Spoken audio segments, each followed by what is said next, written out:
একেবারে প্রত্যেক মাহফিলে আমি দেখছি তার, এই যে আমি যখনই এই বসছি আমার নজরে প্রথম সামনে ওই ছেলেটা পড়তো। পরে একদিন আমি ইচ্ছা করে তারা ডাক দিছি, দিয়া বললাম মাহফিল শেষে যে বাবা এদিকে আসো, তোমার এদিকে সব সময় দেখি আমার সামনে কত, কই থেকে আইও, তোমার বাড়ি কি করো তুমি? ছেলেটা বলতেছে যে আমার বাড়ি বানিয়াচং, শায়েস্তাগঞ্জ বানিয়াচং, বাংলাদেশের সবচেয়ে বড় গ্রামের নাম হলো বানিয়াচং। পরে হে কইল যে হুজুর আমি ঘাস কাটি, মানে ঘাস কাইটা ঘাস বিক্রি করি, এই আমার এই সামান্য কাজ, আমার আর কিছু নেই। তাই বললাম তুমি সব মাহফিলে আসো কেমনে, তাহলে ঘাস কাটো সারাদিনে কষ্ট করে, এই গাড়ি ভাড়াটারে কেমনে পাও? তো বলতেছে হুজুর আমি যখনই কোনো পোস্টার দেখি আপনার, তো আমি এই 10 টাকা 5 টাকা 2 টাকা জমাই, ওই কয়েকদিনের ঘাসের টাকা ওইটা মিলাইয়া তো এরপরে আসি ওয়াজ শুনতে, আবার যাই ফিরে যাই। তাই বললাম মাশাআল্লাহ। তো আরো 2-1 লাইন কথা বললে কইলাম আচ্ছা ঠিক আছে বাবা, আর কিছু কইবেন? ওই ছেলেরে আমি এমনি বলছি, ওই বললো যে হুজুর আমার একটা স্বপ্ন আছে, জীবনের আশা আছে। স্বাভাবিক ছেলে, ছেলেটা বলতেছে যে আমার একটা ইচ্ছা, আমি সব সময় 10-20 টাকা করে জমাইতেছি, আল্লাহ যদি আমার একদিন তৌফিক দেয় আপনার একদিন ওয়াজে দাওয়াত দিমু, আমার বাইক দিমু আমার এলাকায়। পরে আমি কইলাম যে ড্রাইভারের কইলাম কখন গাড়ি থামা, কখন হের ওয়াজের ডেট দাও।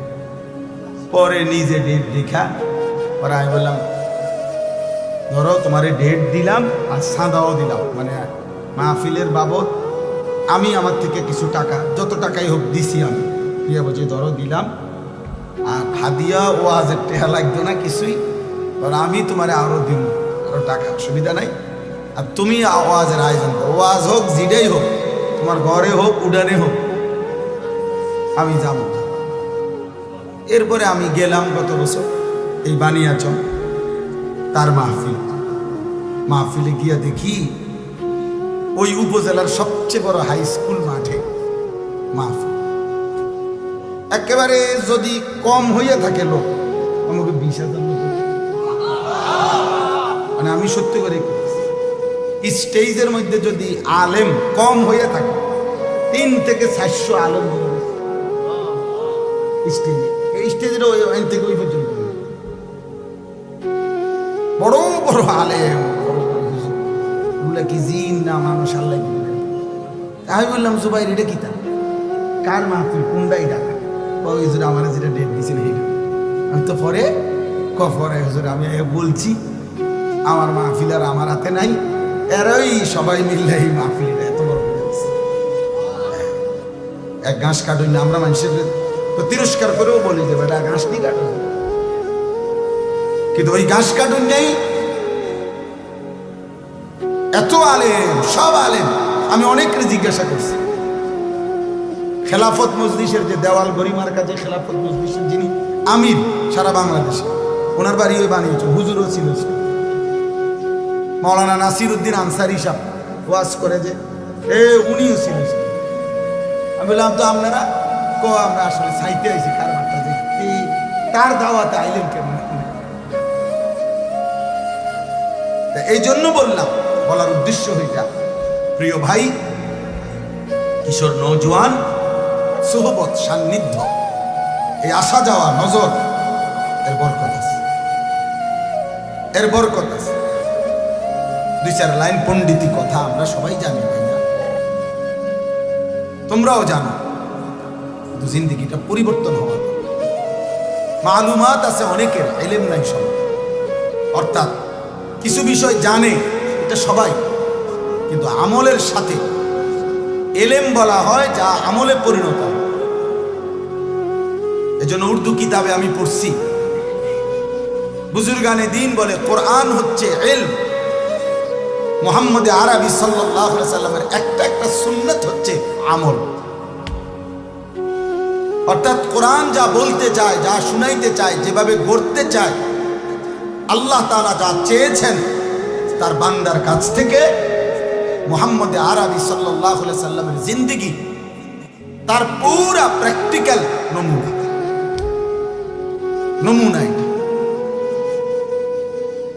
এজন্য দোস্ত, সবার কাছে আজকে একটাই ছোট্ট রুচি হবে, প্রত্যেকেই কোনো না কোনো আলেমের সাথে, আল্লাহওয়ালা মুত্তাকি আলেমের সাথে সম্পর্ক করে। যুবক হোক, বৃদ্ধ হোক, হুজুর হোক, পাবলিক হোক, শাইখুল হাদিস হোক, শাইখুল মাশায়েখ, কোন আল্লাহওয়ালার সুহবত থেকে কেউই মুস্তাগনি অমুখাপেক্ষী হওয়ার সুযোগ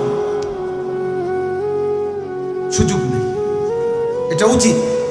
তাহলে কাজে বরকত হয়, খেদমতে বরকত হয়, ইলমে আমলে বরকত হয়, জিন্দেগিটা আখিরাতওয়ালা হয়, আখিরাতওয়ালা হয়।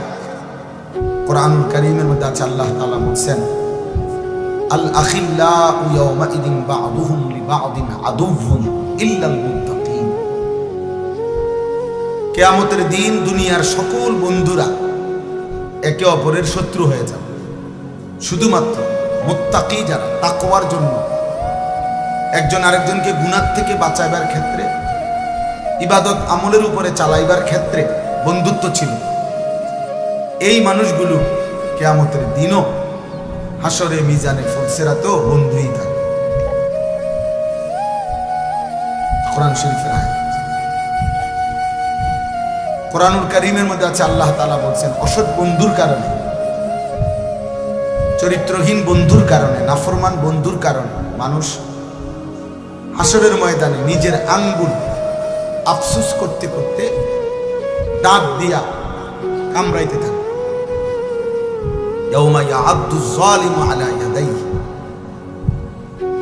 আল্লাহ বলেন, নাফরমান পাপী নিজের দাঁত দিয়ে আঙ্গুল কামড়াবে আর আফসোস করবে। কি করবে? বলবে, ইয়া লাইতানি লাম আত্তাখিজ ফুলানান খালিলা, হায় আফসোস, আমি যদি ওই অসৎ লোকটাকে বন্ধু না বানাইতাম, যে সকাল থেকে এত লম্বা সময় তার সাথে চললাম, অথচ সে একবারও বলল না যে দোস্ত আমরা দুজনেই মুসলমান, চলো না আমরা নামাজ পড়ি, একবারও মুখ দিয়ে আসবো। তাইলে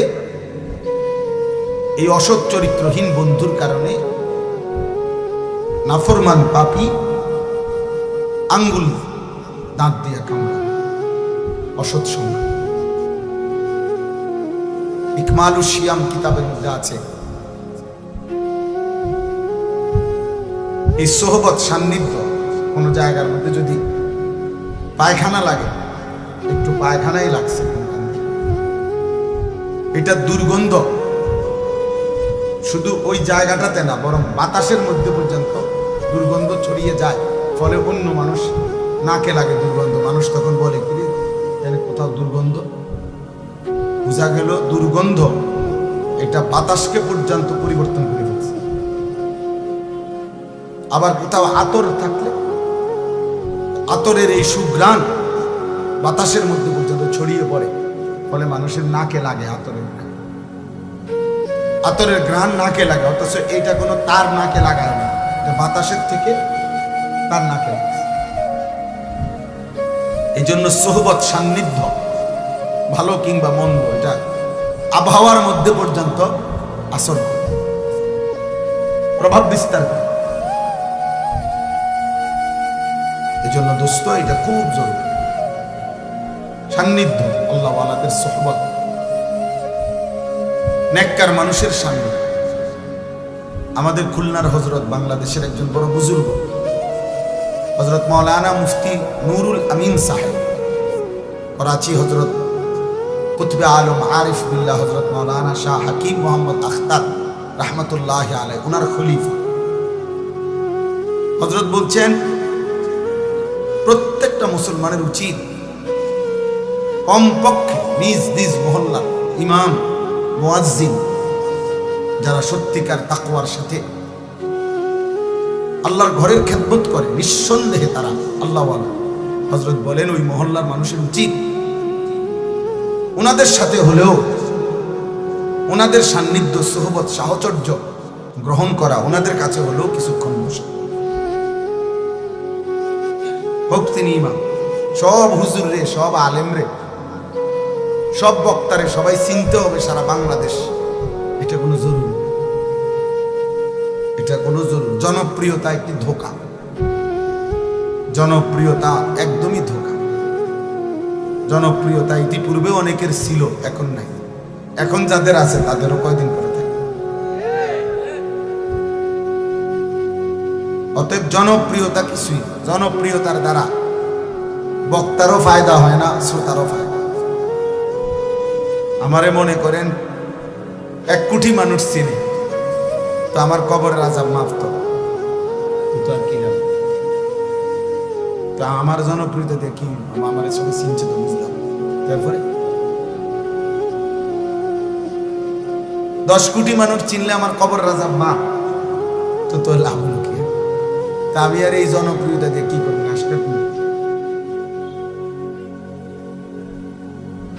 আবার দেখেন, আমারে চিনে, মনে করে 1 কোটি মানুষ আমারে চিনে, এতে আমনের কি লাভ?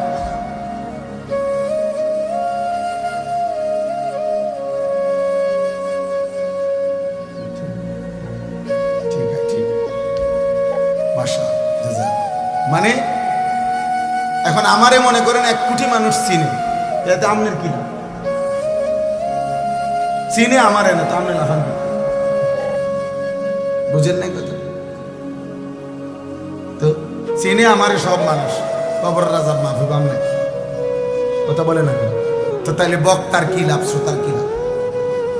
ঈমান আমলের ভিত্তিতে, তাকওয়ার ভিত্তিতে বক্তারও লাভ, শ্রোতারও লাভ। সেজদা দিলে আমারও লাভ, আপনাদেরও লাভ। গুনাহ থেকে বাঁচলে আমারও লাভ, আপনাদেরও লাভ। আল্লাহ তাআলার গোলামি হুকুমের উপরে থাকলে আমারও লাভ, আপনাদের।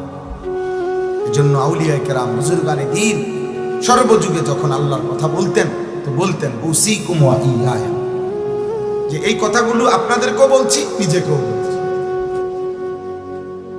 এই দ্বীন, এই শরীয়ত, এই ইসলাম, এই কোরআন, এই সুন্নাহ, নবীজির তরিকা, সব আমার জন্য, আপনাদের জন্য নাকি? আমাদের সবার জন্য না?